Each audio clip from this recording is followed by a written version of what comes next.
চট্টগ্রাম নগরের কাপাসগোলা এলাকায় ব্যাটারি চালিত অটোরিকশা উল্টে খালে পড়ে নিখোঁজ হওয়া শিশুর মরদেহ উদ্ধার করা হয়েছে।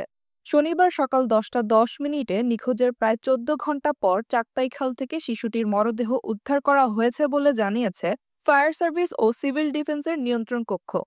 বান্ডেল থাকলে প্রতি সেনমানিতে টাকা বাঁচবে। বিকাশ সেনমানি বান্ডেল কিনে জিতুন প্রতি লেনদেনে।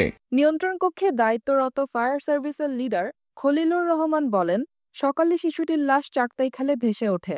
এরপর স্থানীয় বাসিন্দাদের সহযোগিতায় লাশটি উদ্ধার করা হয়। নিহত শিশুটির নাম ফেহরিস, তার বয়স মাত্র 6 মাস।